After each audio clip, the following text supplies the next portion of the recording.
Good morning, Philippines. Actually, it's evening, but I always seem to start off with that, don't I?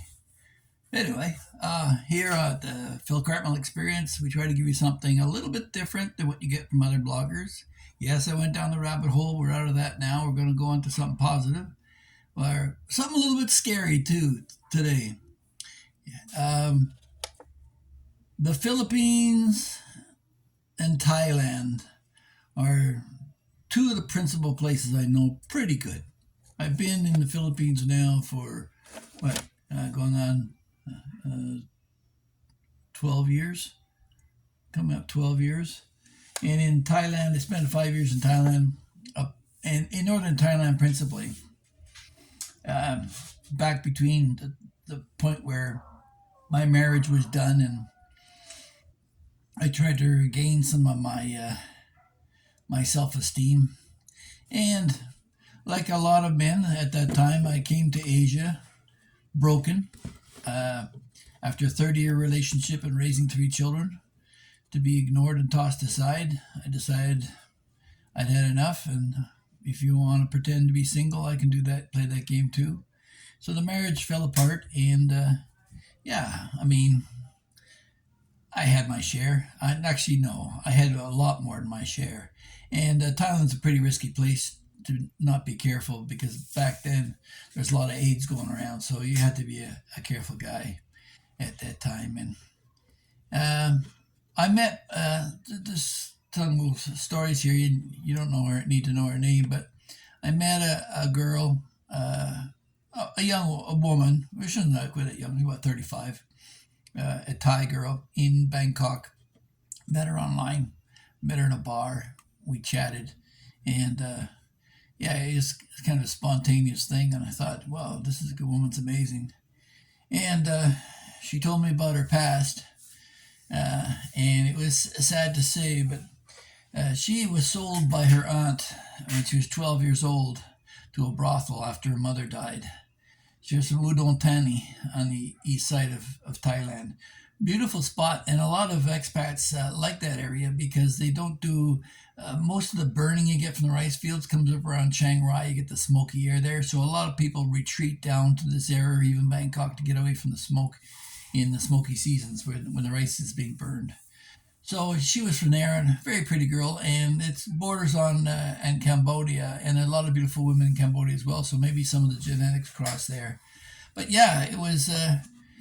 We had a good time. She was quite athletic and worked out, and I thought maybe. And then she had a daughter herself from her marriage, and I met her daughter. And the interesting thing about her daughter was she worked as a translator in the hospital there in Bangkok. But her specific task as a translator was to translate to American patients. And she told me, and I wasn't aware at the time, but Bangkok is exactly that.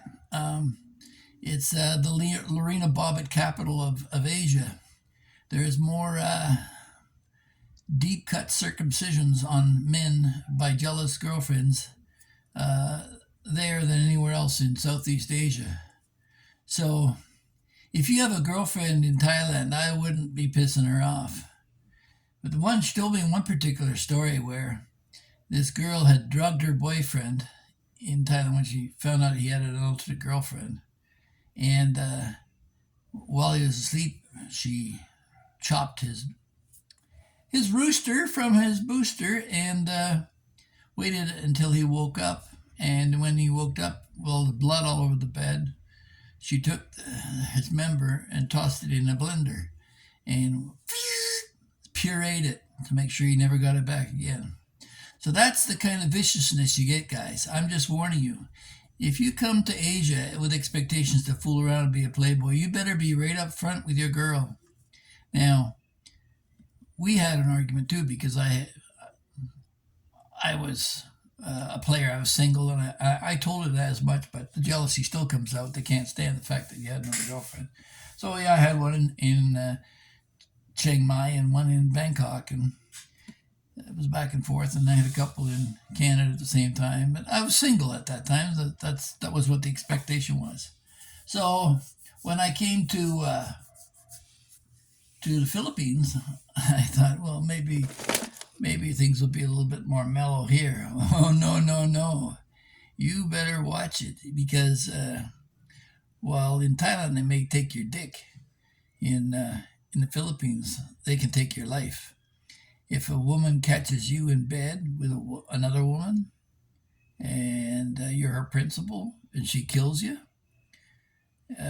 she does. If she kills you in the immediate circumstance, like shoots you or stabs you or whatever however, and your partner, she killed both of you. And the maximum crime for that is that I think it's Section 247 of the Penal Code here, is she has to be banished. So she packs her bags and goes to another island. Probably if she met you in Manila or Cebu, she's not even from there, so she'll go back to her home island and live with her family the rest of her life quite happily. Unlike you. So, yeah, there's not a place for hanky panky. And there's a subscriber. What prompted this was a subscriber asked me, to mention that being married in the Philippines or in Asia, it's not just about sex and that.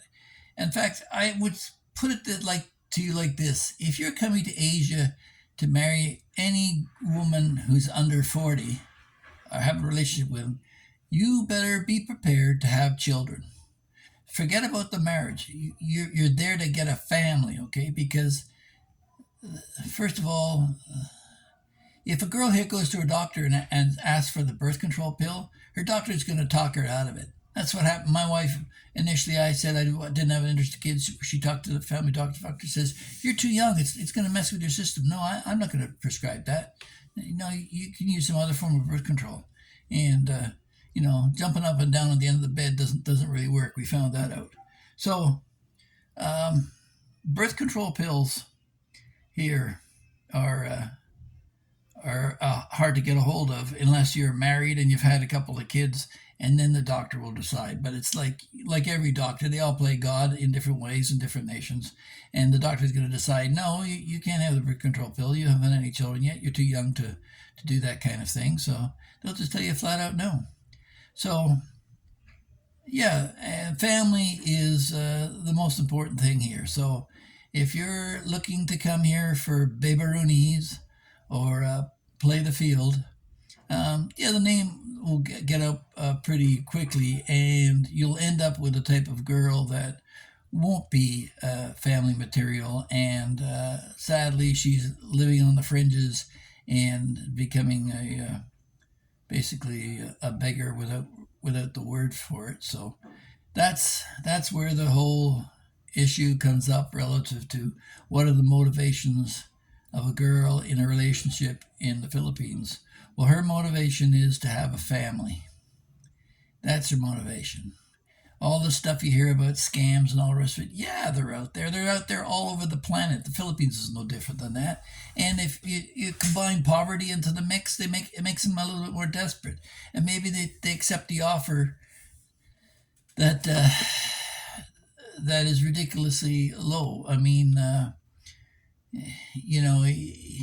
what was it? I used to say, um, better to rent it than to buy it, or why pay to milk the cow when you can get the milk for free. Yeah, guys are always looking for a way out, and if you want to be a cowbird and have a kid that you'll never see and have some other simp raise it, well, that's a poor reflection on you as a man, and I'm sorry I've lost all respect for you. So, yeah, it's not fun and games. I have two children here. Sadly, I didn't know this at the time. My son is autistic now. Part of it may be due to an infection when he was young, and he was in hospital for a couple of weeks. We thought we were going to lose him, poor little guy. And I love him more than any of my children because he is a really cuddly, lovely kid. You yell at him and he comes running to you saying, hug, hug. Like, so you can't stay mad at a kid like that. He's a beautiful child. And I'm glad I have him. He's 7 now. And then my daughter, she's 10, and she's very bright, sharp as a whip. She knew all her colors, numbers, and shapes when she was 2 years old. And yeah, we've had great times together. And my other kids, I have five other kids, and only the oldest one has had children, and I never see her. She doesn't stay in touch. And so, why would I want to hang around grandchildren if I'm not appreciated when I can have my own? So, yeah, it's really great here having children once again, and that's what makes life worthwhile. And if you're a senior and you don't want to get married and you love children anyway, come on out. Make friends with a Filipino woman who has children already and be like their their grandpa, their care provider, and help them out. You don't have to be married to have a platonic relationship with a woman. Maybe you don't want to get involved in all that crap, but you can sure help a family out, and you'll certainly get your respect.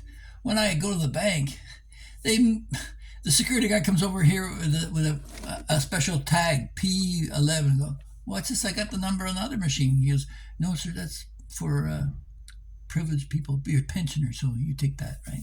And people move aside, and the respect is given here. And it's nice to leave all that garbage. Now I know, like recently, I got involved with all the expat crap, and I'm probably never going to go back to Dumageddon ever again. But it's not missed. I live in a complex here. I've got one friend from Singapore, uh, which the kids call uncle, and gives the kids candies. And then there's Dimitri from Russia, and there's another fellow who's from he's from Minnesota. He's the only American I know in here. Everybody else, they may be expats, but they're from other countries. So we have a general sprinkling and not a concentration of one group of people trying to assert themselves. Maybe that's the problem that's going on down there. But my point in this one is to explain to you that there's a wrong impression given sometimes that, yeah, go to the Philippines because a bunch of GIs back after the Vietnam War and Korea, they came there and they shagged up and got a bunch of girls pregnant, and there's a quarter million poor bastard children wandering around the streets of Manila who don't know who their daddies are. And that's sad. And that's probably the reason why, and this deployment into the Philippines during this China crisis, you never see a uniformed officer or a military fellow on the streets. I haven't seen one yet. I think they're keeping them on base simply because they've got such a bad reputation in the past, and maybe they had a little chin wagging with the Philippine government. I don't know, but it seems strange to me because there's so many beautiful women here. And when I say beauty, the beauty runs deep. It's what they say, beauty's only skin deep, but ugly's right to the bone. The girls here, when they're really beautiful in their hearts, they care, and nothing sweeter than a smile. My mom used to say the best way to improve your looks is to smile. So they do a lot of that here. So yeah, it's not for little boys to go around and play games. You could get burned. The other thing too is there's a subscriber that described a law that was passed a few years ago, where basically, if you dishonor a Filipino girl, her family can basically charge you on the slightest provocation, and it may be a shakedown for money or whatever, and you may end up being barred from the country from ever visiting again. But the point here is that these young ladies deserve your respect.